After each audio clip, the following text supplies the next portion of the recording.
highlighted on that panel discussion are sandboxing means to accommodate innovation to drive financial inclusion. We need to understand that technology is evolving and always at a fast pace. So please give a big round of applause.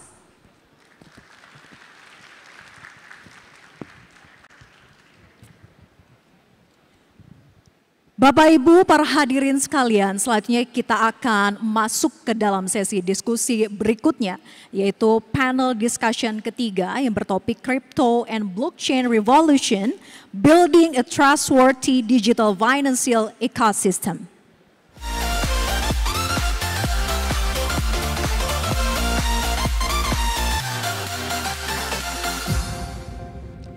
Sesi ini juga akan berlangsung dalam bahasa Inggris. Ladies, gentlemen, and distinguished guests in this session, speakers from local and international speakers will explore how cryptocurrency and blockchain technology to revolutionize the financial industry while addressing the critical importance of trust, security, and regulatory compliance. Allow me to briefly present their profile. Ms. Ayota Kausar Nasser, Senior Policy Advisor, Capital Markets and Financial Institutions Division, OECD. She is a global expert specializing in digital finance, AI regulation, asset tokenization, CBDC, DeFi, and fintech ecosystem with expertise in financial markets, SME financing, and open finance. Ms. Elizabeth Wong, Director and Head of Fintech Unit, Intermediaries, the Securities and Futures Commission of Hong Kong. Her work involves the formulation of the Commission's policy on fintech matters and leading and supervising the licensing application approval process. Ibu Asih Karnengsi, Executive Director ABI Aspakrindo, having experiences in blockchain industry for nearly half decade. Asih is actively involved in multiple international engagements, one of many as a council member of International Digital Assets Exchange Associations and Executive Committee for ASEAN Blockchain Consortium. Bapak Muhammad Iksan Siri, partner Asegaf Hamzah and Partners Indonesia. He is a lawyer with particular interest on privacy and data protection issues. He has advised domestic and international clients from a broad range of sectors, including banking, financial services, cryptocurrency, fintech, and many more. Ms. Claudia Colonas, Harvard MBA, is the co-founder and CEO of Peluang, an investment platform serving over 11 million Indonesians. She is also head of asset management department and has 10+ years of experience in financial services industry. This session will be moderated by Ibu Novita Bahtiar, Director of Regulation, Development, and Information Analysis for Financial Sector Technology Innovation, Digital Asset, and Crypto Asset. Indonesia Financial Services Authority, OJK. She has been working at OJK for more than 9 years, handling a wide range of international issues and digital finance innovations for the institutions. Prior to her career at OJK, she worked at the World Bank headquarters in Washington, D.C., USA, at the Southeast Asia Group for over 11 years. Let's warmly greet them with a big round of applause. Ms. Ayota Kausar Nasser, Ms. Elizabeth, Ibu Asih Karnengsi, Bapak Muhammad Iksan Siri, Ibu Claudia, and the moderator, Ibu Novita Bahtiar. The floor is yours.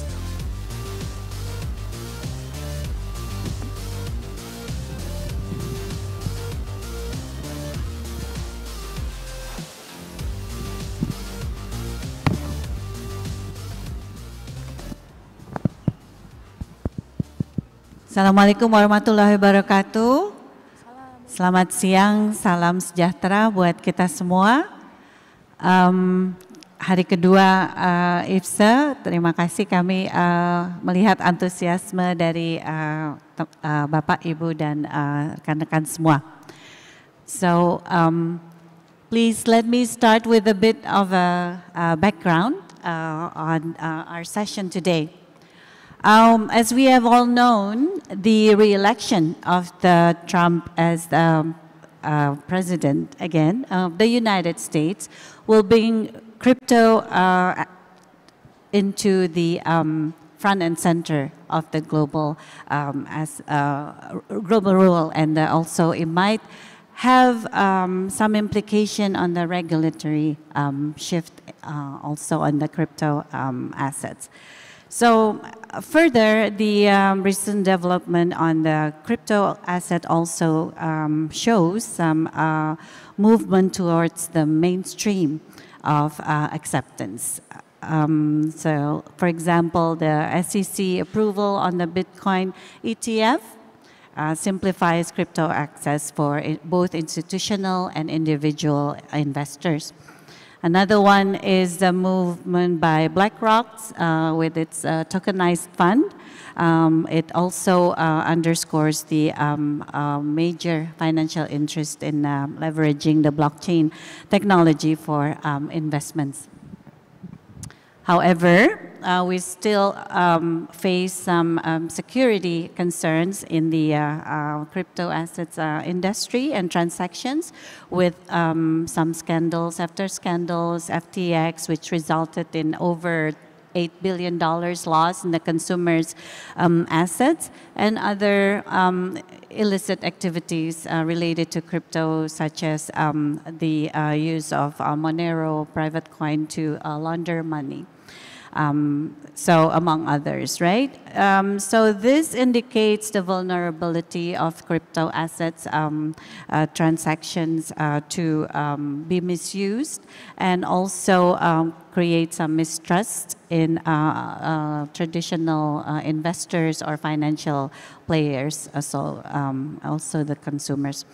So all of this bring us to this session as a focus on digital trust in the digital financial ecosystem. So I know all of us, whether regulators, industry players, private sectors, and multilateral organization also are working on this. So this session, we hope to do a deep dive on regulatory compliance, and also on how to build a trustworthy digital financial ecosystem.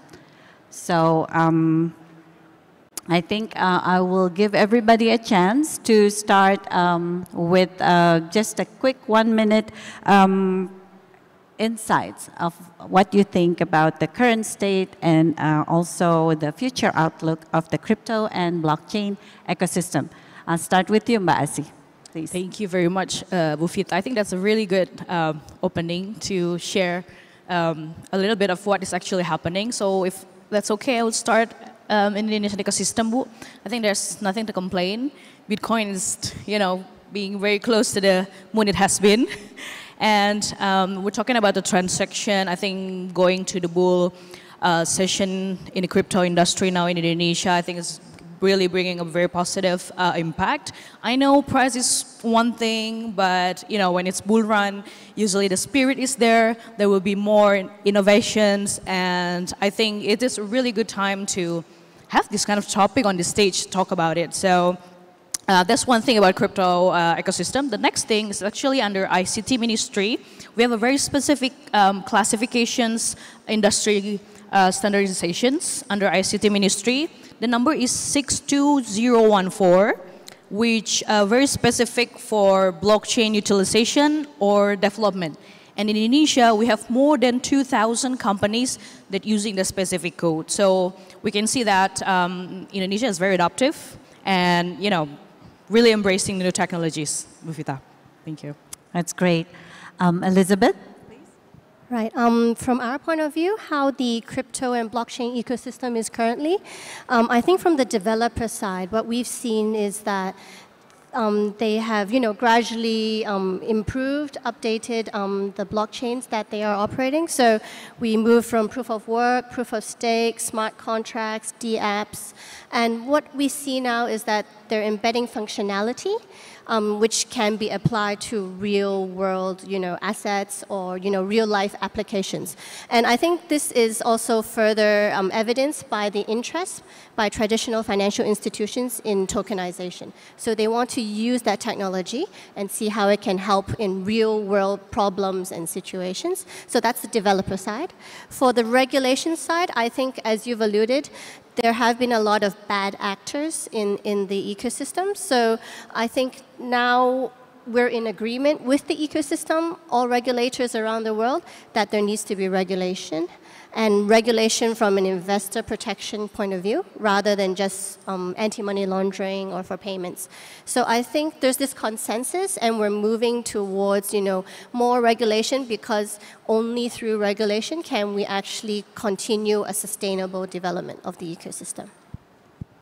Excellent. Mas Iksan? Yeah, thank you, Bu Novita. First of all, good morning, everyone. Very honorable to be on this stage. Apparently, I'm the only male on the stage, so the most handsome, fortunately. On the issue of the current state of crypto and blockchain ecosystem in Indonesia, perhaps from my perspective, I'll be sharing a little bit from the legal and regulatory side, because that is within my capacity as a legal practitioner.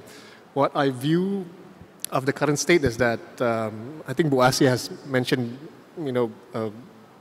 very accurately, in Indonesia, there are a jungle of laws and regulations that is relevant when we talk about crypto and blockchain. It's already been clearly defined that crypto is a commodity and has been regulated by the Futures Commodity Agency in Indonesia, while on the blockchain side, it's actually, there's no specific regulations at this stage. But there are already, the cyber law in Indonesia that they might be relevant and be taken into account when we talk about blockchain ecosystem in Indonesia in terms of how it is being regulated. The problem is that with these different laws and regulations, the regulators are also different. So in terms of current state, although it's quite accommodative in terms of the legislation, there are already these legislations that I mentioned, but the way it is interpreted and implemented, it's another different story. And it has been a challenge. Now, my hope in the future, once this is being regulated by OJK, it will be much more clearer and more coordination between OJK and the other regulators. Because at the end of the day, a legal certainty is what the industry, the consumers are looking forward to. Perhaps I'll stop there. Okay, now Iota, please. Thank you, Novita, and very happy to be part of this summit.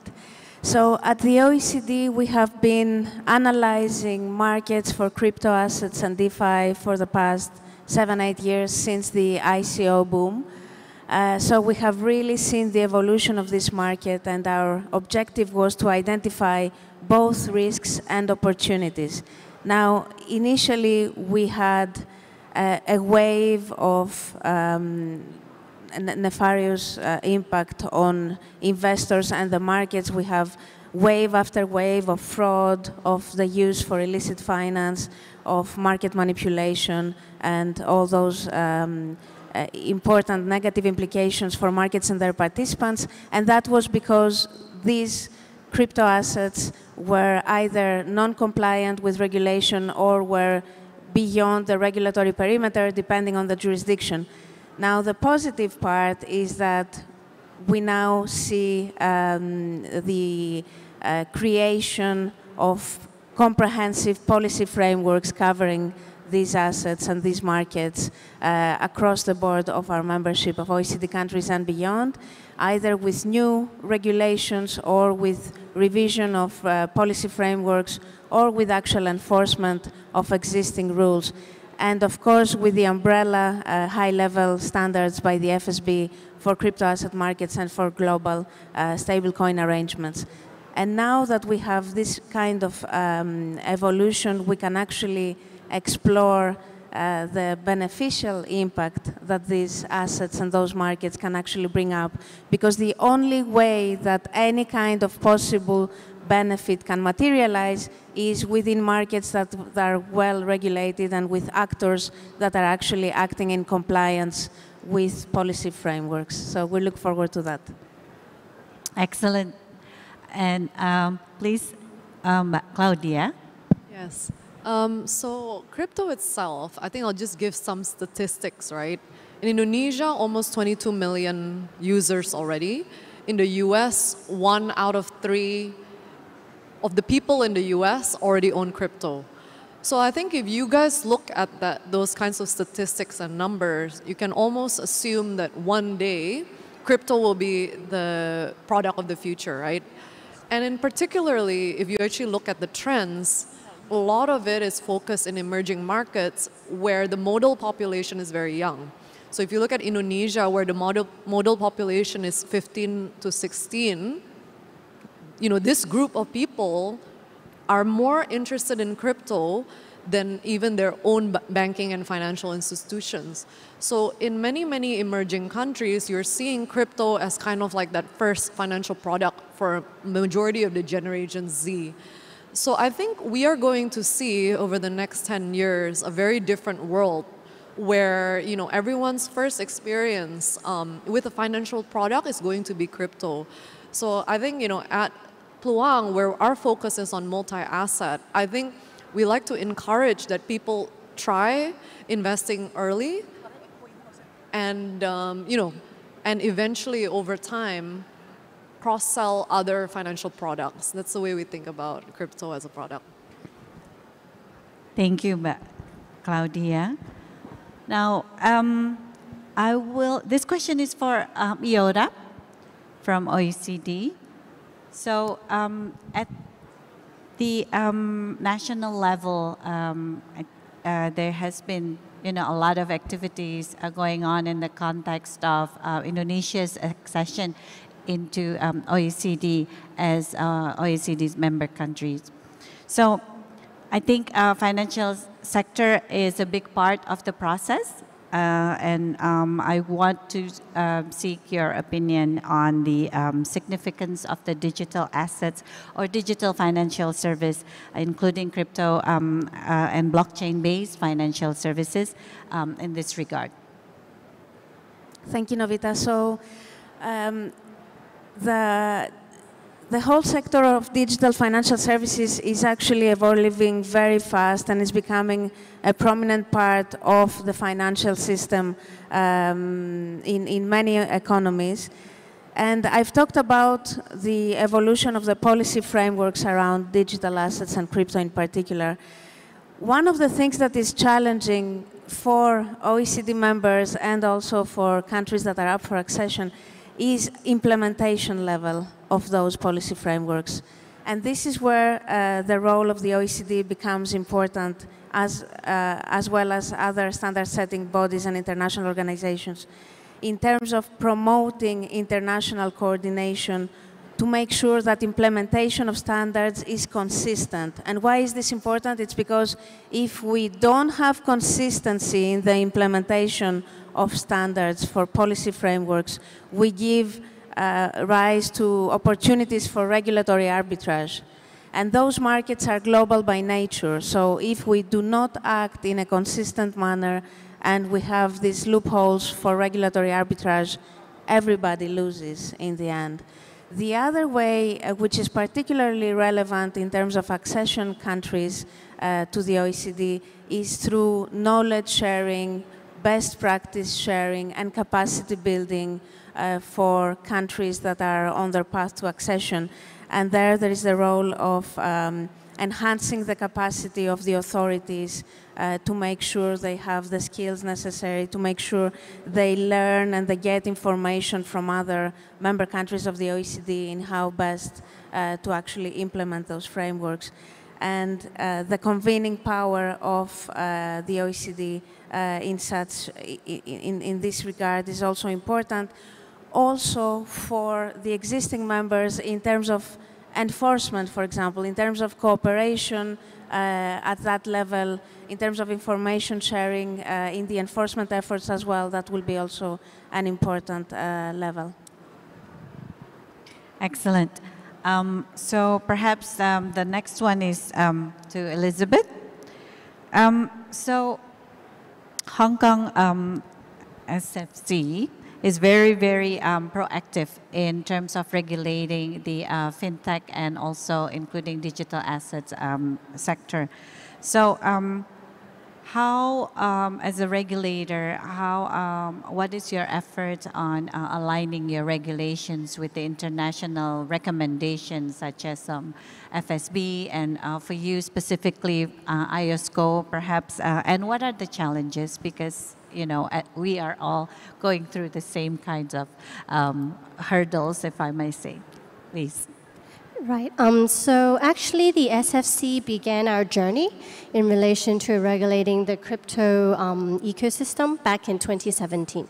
So back then, what we identified was that virtual assets were here to stay, and we couldn't not regulate. And because we saw so many investor protection issues, we also decided that we couldn't just regulate from an anti-money laundering perspective or a payments perspective. So what we did was, from day one, we decided to regulate from an investor protection perspective. So what that means is that in addition to requiring them to do KYC, to do AML kind of conduct requirements, we would also require them to safeguard client assets. So for example, we require the fundamental principle that client assets must be segregated from house assets. So that keeps client assets intact if there's any bankruptcy or insolvency that happens. So that was the way we decided to regulate, and the principle that we adopted was same business, same risk, same rules. So this is essentially what FSB and IOSCO are now actually asking member jurisdictions to implement. So you should be designing a regulatory framework that results in the similar regulatory outcomes for the same kind of business model, for the same kind of risk that you identify. So the SFC is definitely in alignment with FSB and IOSCO, and indeed we fully support, especially IOSCO's work in this area. The SFC is actually a core member of the FinTech Task Force for IOSCO, and we participated deeply in drafting the requirements that became the principles for crypto and digital assets recommendations. So we are in alignment, and we do hope that through IOSCO, through FSB, more and more jurisdictions can now proceed to reach the IOSCO standards, the FSB standards, so that we have a more harmonized kind of regulatory regime across the globe, because virtual assets are essentially borderless. And we need to collaborate with all the regulators around the world, or else there would be regulatory arbitrage in different parts of the world. So we are very committed, and we also want to see the industry grow together with us in a sustainable manner. Okay. Just a quick follow-up question. How do you manage the balance of between the innovations and how fast they are going with managing the risks?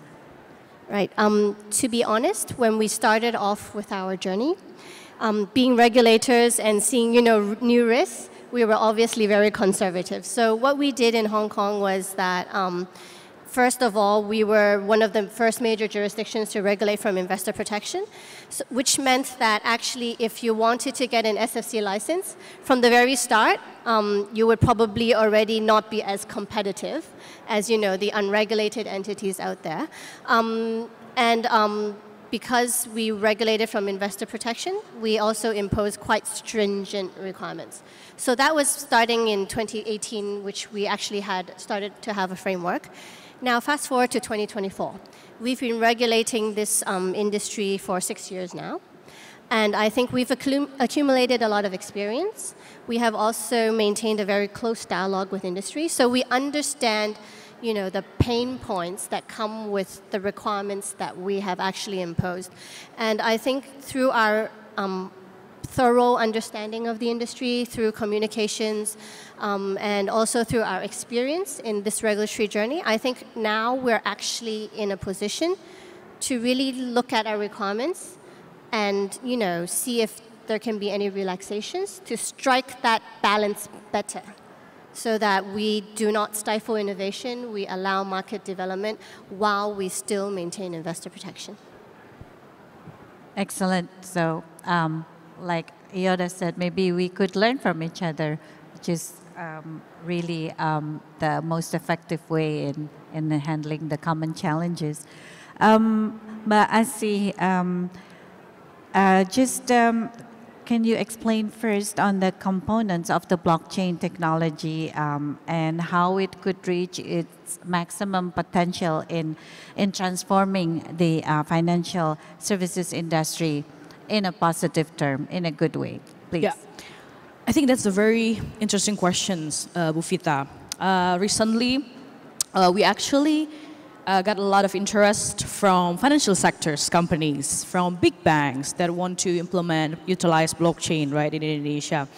And at the same time, we also see a lot of interest from the government bodies that also want to utilize blockchain. Talking about financial sectors, I guess this is the sector that is very impactful, can be seen, and is very fully regulated. So they also are very, careful around creating new products or services because they know they're being watched, they're being supervised, right? So one thing we believe that blockchain can also offers a lot of things. It's decentralizations, it's traceability. I think, for example, like in Indonesia, I think we're now in the hybrid finance phase, which we already passed the digital banking phase and now in hybrid phase where we use a lot of super apps, non-banks, applications that we are very confident to use. We deposit our monies on those apps when they're actually non-banks, but they hold transactions more than banks. So we believe that the next phase will be decentralized finance, where the system will be more decentralized, will be more transparent, and this is where the financial sector companies can earn more trust from the users. And at the same time, we talked a lot with fintech companies. Fintech really helps the users. It's very user-friendly. It makes us easier to use the services. But also when we talk about the system behind it, they have issues because a lot of layers behind fintech, right? So imagine if these two technologies, fintech and blockchains, can work together and bringing a more secure, fast, and of course cheaper because less layers, less intermediaries. So I think this is also the reason why now there are a lot of companies are getting into the ecosystem. And at the same time, I guess, some of them even, I believe, be part of the regular sandbox on OJK, right, exploring blockchain-based solutions. So yeah, I guess this is the sector that will be very impactful when they really implement blockchain. Okay, moving on to Mas Iksan, please. So your law firm is a leading law firm with a wide range of clients, and including crypto assets service providers, right? So in your experience engaging with your clients, what do you see as their challenges in legal challenges, of course, in complying with the regulations or practices that are encouraged in Indonesia, please? Sorry, could you please repeat the question? Yeah, I know this. Yeah, we have this problem. It's echoing. I didn't also get a lot of the answers. We're trying to fix it. Sorry. Challenges that your clients, the crypto asset service providers, are facing in meeting the regulatory requirements in Indonesia. Yeah. I think most of the challenges that businesses who are apparently clients who seek advice from consultants or law firms in Indonesia are none other than the regulations. The regulations in Indonesia, unfortunately, on crypto as well as on blockchain are still far from being clear. I think that is a statement of fact. Indonesia, as a civil law country, tends to have lots of legislation as opposed to case laws or precedents compared to common law countries. The consequences of being a civil law country is that there will be consequently many laws and regulations, written laws. The problem with written laws in Indonesia, they are typically not always issued by the central government. Sometimes they are also issued, especially in the implementing level, by the relevant ministries or state agencies. What we've seen in practice is that some of these, or most of these laws and regulations issued by the different ministries and state agencies, they are not in line with one another. So just for one example on regulations on consumer protection.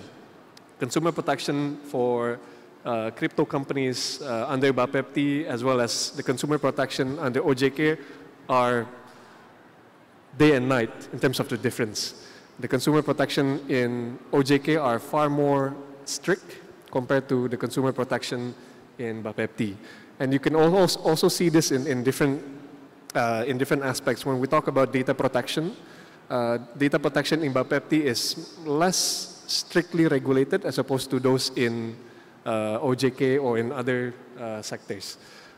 So the challenges is always trying to explain to these businesses why there are these phenomena in Indonesia, and try to help them navigate, all these different types of laws and regulations and how they could, carry on their business in Indonesia without non-complying or violating any of these laws and regulations. But another aspect, if I may, so apart from regulation, which is an issue that always needs to be, bear in mind to resolve, is the issue of public awareness on what needs to be done in terms of investing or using these new technologies.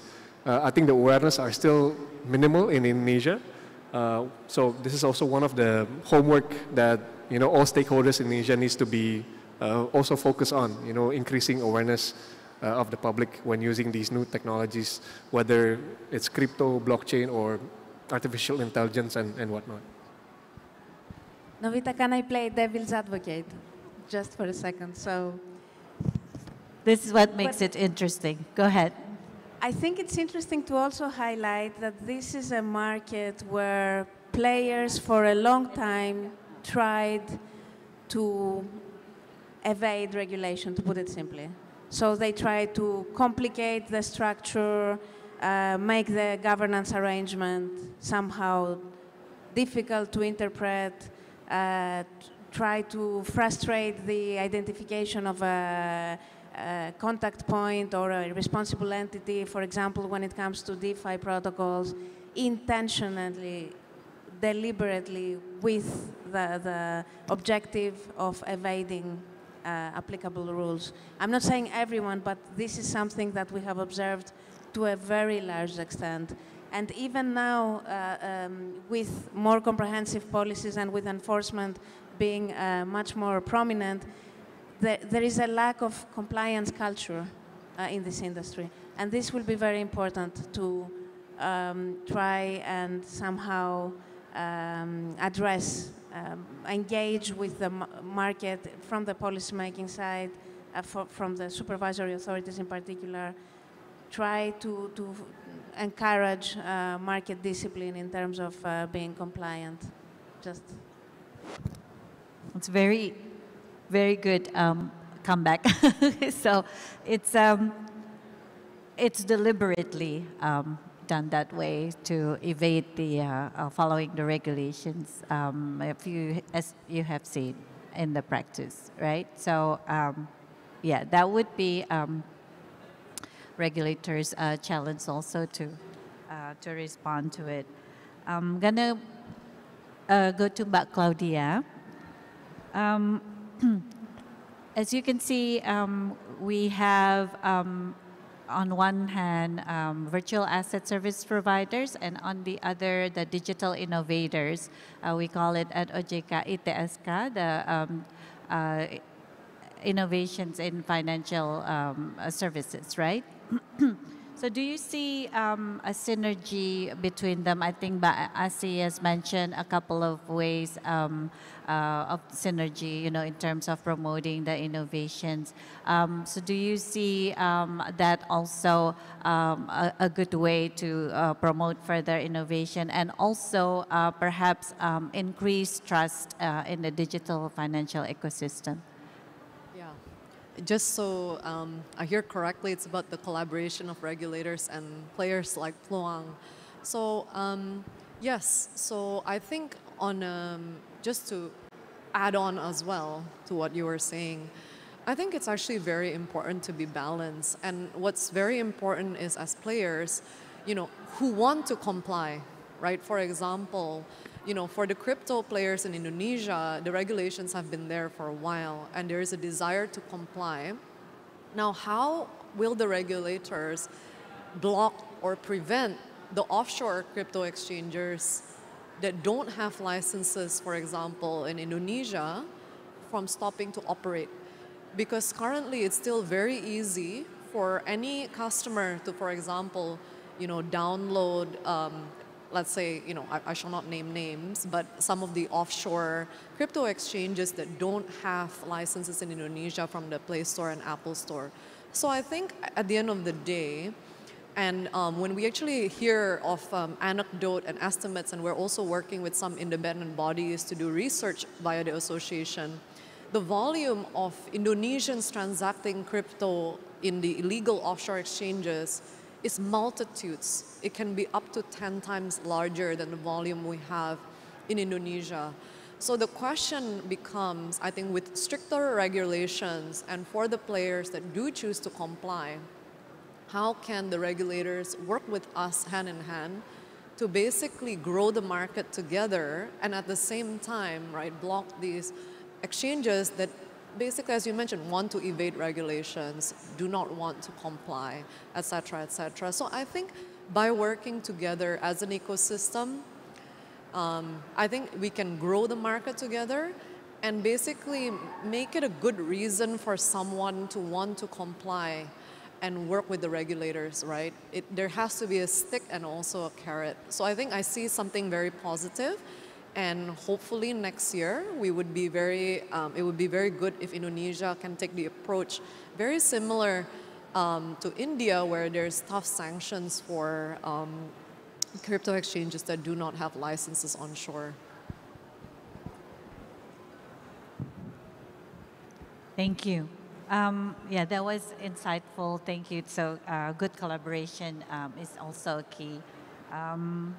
So I'm going to go back to Ioda. Do you see from the OECD's global perspective, what do you see as the key policy considerations to promote a safe but also innovative environment for crypto and blockchain-based transactions in the different countries, different regions under OECD?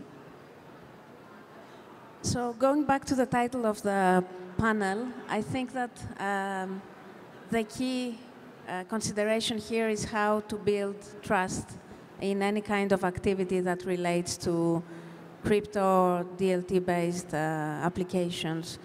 And going back to what our colleague was saying about still pain points that remain to be resolved, such as offshore activity, and therefore the role of coordination at the international level as well on that front. One of the things that we did not mention, though, we did mention about collaboration with the industry and the regulators. one of the parts of the ecosystem that we did not touch upon is the consumer, the end user. And I think there the problem is mainly around lack of awareness of the risks. For example, the user of the offshore non-licensed exchange does not realize that he has no coverage, no recourse in case something goes wrong, so he loses all the investment. He doesn't realize that he may be indirectly involved in money laundering or illicit finance operations. And most of all, he doesn't realize that he risks losing his entire investment without any kind of recourse. And we did see this. We had a recent analysis of activity in ASEAN. We tried to actually test whether this narrative of democratization of finance holds by using data in ASEAN economies from the last crypto asset market cycle that ended in 2022. And what we saw was that the industry has largely failed to provide any benefits of financial inclusion. People were not aware of it. People involved in gaming with crypto drawn in this space because they thought they could supplement their income and then losing their investment. It's just one example of showing how important is both financial education for this kind of instruments and awareness of the important risks that still prevail in this space. So that's good. You mentioned financial literacy, right? So on one hand, I want to go back to Mbak Claudia. I want to make sure that how do you strike a balance between the promoting crypto assets transactions to the public and also maintaining the trust of the consumers.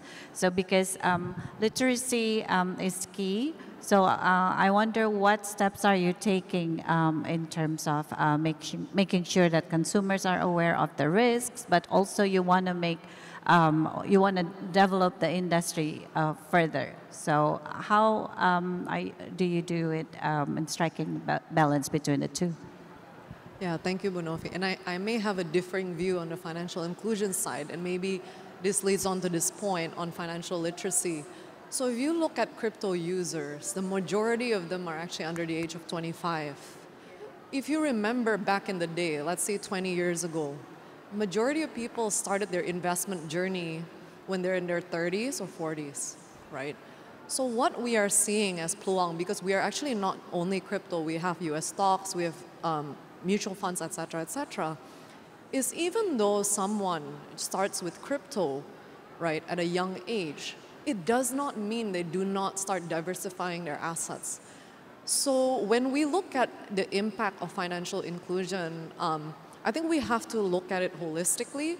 So when we actually look at specifically our users as a multi-asset platform, a lot of them started with crypto, yes, at a very young age.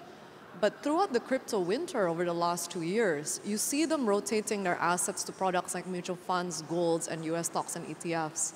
And so overall, we have been very surprised to see the retention data that, you know, these very young individuals, as long as they start investing early, it doesn't matter if their first investment is crypto, they do eventually become literate and they actually learn how to invest and they learn from their mistakes.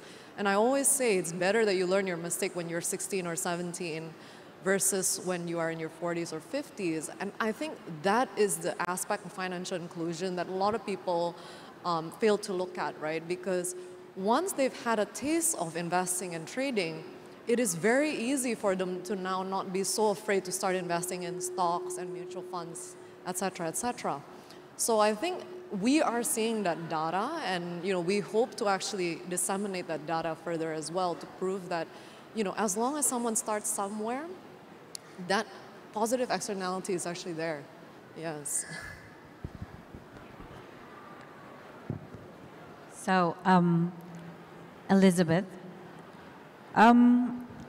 What lies ahead in terms of development of the crypto assets industry in Hong Kong?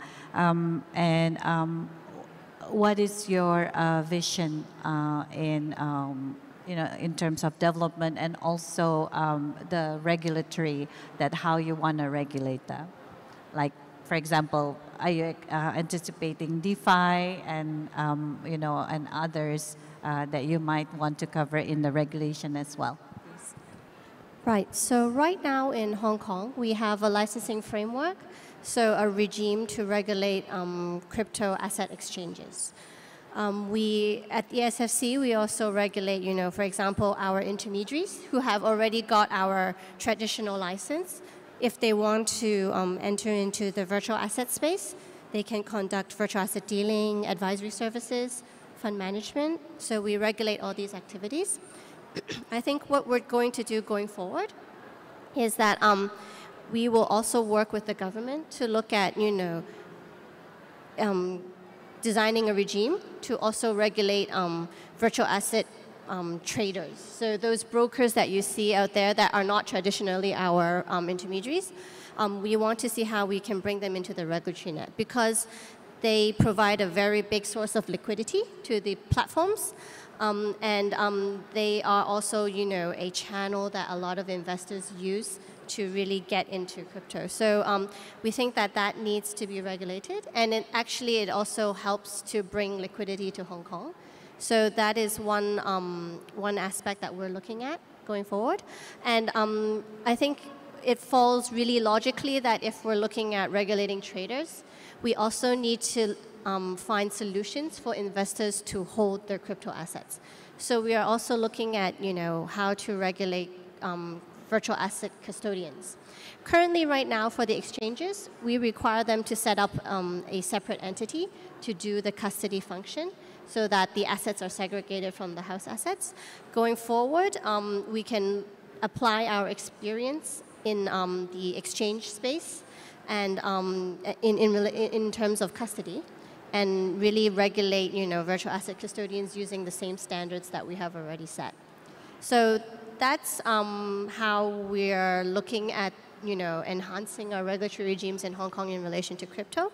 In relation to the underlying technology, blockchain and all that, we are also looking into supporting tokenization, especially in relation to traditional financial instruments. So the way we see it is that tokenization is just a wrapper. Basically, you're still offering the same product. It's just that you use the different technology in, the product life cycle. It could be, in record keeping, who is the owner of the particular asset. You use blockchain, for example. But that doesn't change that the asset itself is a security. It's a traditional financial instrument. And you just need to comply with what already is in the laws currently in Hong Kong. So what we're doing is that we want to support tokenization because we see that there are potential benefits. We are a core member of Project Ensemble, which the Hong Kong Monetary Authority has set up to test transactions between tokenized assets and tokenized deposits. So whenever we talk about tokenized assets, a very key and crucial part of it is that we also need tokenized money. Because you can have tokenized assets, but you can't have any, benefits from, transactions efficiency if you don't have the tokenized money leg. So what we're doing right now in Hong Kong is that we want more financial institutions, to test the settlement layer. We want to develop a standard for the settlement layer, and we want to make sure that it's interoperable so that you can have all kinds of tokenized assets and all kinds of different tokenized money, and they can all be settled on one layer. So that's what we're also doing in Hong Kong to really develop tokenization and see how it can actually bring the benefits to the financial institutions. Great, thank you. Mbak Asi, so just wanted to get an insight from you on how you think that crypto assets can add value to the existing financial services sector. and also what the association does to promote adoption and also to increase in increasing trust in the transactions in Indonesia. I guess we can move a little bit backwards, Bu Vita. The Indonesian players, but Claudia already said, they're very compliant. They want to comply, Bu. They understand that in terms of, we know we have a big user base in Indonesia, so to make sure they're being protected, we need regulation, we need governance, right? Now having regulation is really helpful. We have even crypto tax in Indonesia, so I think it's a really legitimations for crypto. That's one thing. But the second thing is, the players also need to be protected, also need to be supported. I really like what Iota shared that sometimes there's a regulatory uncertainty here and there, so there could be an issues because Indonesian players, they need to compete not just with the local players, but they also need to compete globally. There's a global market when we talk about crypto asset. So this is where I think the competitiveness of the Indonesian players need to be supported. There are a lot of things that can be considered. For example, the law enforcement, of course, for the ones who are not registered in Indonesia. And then we're talking about tax rate. It's very easy to use another crypto exchange that is not registered in Indonesia with zero fee. So again, highlighting what Mbak Claudia said, that it's sad how to see the numbers of users that actively trade or invest on global exchange is more than new users in Indonesia. That's very sad, right? I guess we're expecting a transition to OJK in January. Of course, we have a lot of expectations. We hope that there will be regulation that is very agile and, you know, embracing the new innovations. Having regulatory sandbox is already a right track, I guess, because now the financial sector companies are being, you know, more confident to be exploring the technology. But again, I guess the very important part is to make sure the local players can have their competitiveness in a global market. That's it, Bu Vita. Okay, I see the time's up sign, but I want to give a very quick opportunity for everyone to state your hopes for the end of the year and the following year for this industry, for the crypto assets industry. 3 words only. So whoever is ready first. Okay, Mbak. 3 words, Bu. 3 words only. Public-private partnership. Great. Elizabeth? Dialogue, balance, and development. Oh, okay, good. Mas Iksan? Perhaps only 2 points, Bu. Only 2 points. Perhaps my hope is crypto and blockchain is going to stay. There was some time ago where people were a bit scared of, you know, investing in crypto because of the winter, because of the uncertainty. It turns out it's still going to be here. So I believe in that, and hopefully with the transition to OJK, everything will be much more clear and better. So consumers and also industry players could, you know, continue doing business and supporting the ecosystem. Okay, I'll take that. More than 3, but I'll take that. Yeah, that was more than 3 words, though. We are hopeful, I would say, right? I will just finish in a positive note. Potential benefits, smart contract, automation, programmability, atomicity, all the things we can learn from innovation in crypto asset markets, and we can also apply in traditional financial market infrastructure, as in the case of tokenization that Elizabeth talked about. Okay. Great. Mbak Claudia, last, please. Yeah, my hope is OJK and the regulators will work with us to make Indonesia a central spot for crypto. Okay, excellent. So that's it from us. Please give a round of applause to our excellent speakers. And that's a wrap up of our session. Thank you everybody for your time. I know you all are very busy. You make time for this event. So appreciate very much. You come from Paris, you come from Hong Kong, everyone. So I hope you enjoy this event, and I hope you get good insights from this session. Thank you very much. Let's have lunch. Thank you, Ibu Novita Bahtiar, for moderating this special panel discussion session. Please give a big round of applause. So there are some points that we highlighted on that panel discussion. To regulate means to accommodate the trend, needs and challenges, and this is applicable to the case of cryptocurrencies as well. However, we must also recognize the active collaboration stakeholders to protect the user.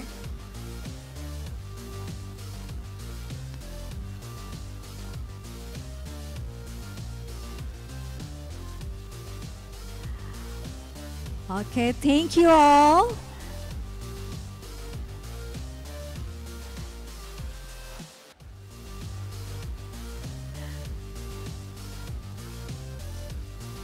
Please come back to your seat, to all panelists. Thank you. Baiklah Bapak, Ibu, dan para hadirin peserta summit. Setelah ini kami persilakan untuk beristirahat terlebih dahulu. Namun jangan lupa untuk kembali lagi pukul 13:10 waktu Indonesia bagian Barat, agar kita bisa kembali melanjutkan rangkaian acara yang telah kami siapkan. Pada siang nanti kita akan kembali berdiskusi mengenai berbagai topik, dan juga tak kalah seru akan ada hadiah menarik Bapak Ibu dan kuis Kahoot dalam 1 jam ke depan. Kami persilakan Bapak Ibu peserta summit ini untuk menikmati hidangan makan siang di area foyer yang sudah kami persiapkan, dan silakan untuk keluar melalui pintu yang berada di sebelah kanan. Bapak dan Ibu juga kami persilakan untuk membawa makanan ke dalam area summit. Bagi yang akan melaksanakan ibadah sholat zuhur dapat menuju lantai 1, LG dan juga B1. Selamat beristirahat dan menikmati santapan makan siang. Dan Bapak Ibu hadirin sekalian, dapat dilihat di stage kita, ini adalah maskot, yaitu Afin, adalah representasi dari perkembangan industri fintech di Indonesia. Afin hadir untuk memperkenalkan kalian semua ke dunia fintech. Tujuan Afin ini itu simple, yaitu untuk membantu masyarakat lebih melek teknologi finansial demi praktik transaksi keuangan yang lebih aman, cepat, dan praktis. Silakan Bapak Ibu kalau ingin berfoto bersama dengan Afin. Kemudian juga Astro IAKD merupakan representasi komitmen nyata OJK dalam memacu perkembangan inovasi aset keuangan digital, inovasi teknologi sektor keuangan, dan aset kripto di Indonesia. Astro IAKD akan bersama memajukan industri keuangan digital di Indonesia. Silakan Bapak Ibu berfoto bersama Astro IAKD maupun juga Afin. Terima kasih, sambil bisa melanjutkan untuk makan siang. Alright, ladies and gentlemen and all summit participants, we invite you now to take a break. However, please remember to return by 1:10 p.m. so that we can continue with the program we have prepared. This afternoon, we will resume discussions on a variety of topics. Additionally, there will be an exciting chance to win attractive prize through a Kahoot quiz. For the next hour, we invite all summit participants to enjoy the lunch provided in the foyer area. Please exit through the door on the right. You are also welcome to bring your food back into the summit area. For those wishing to perform the Zuhur prayer, you may proceed to the first floor, LG and B1. Have a good break and enjoy your lunch. Thank you.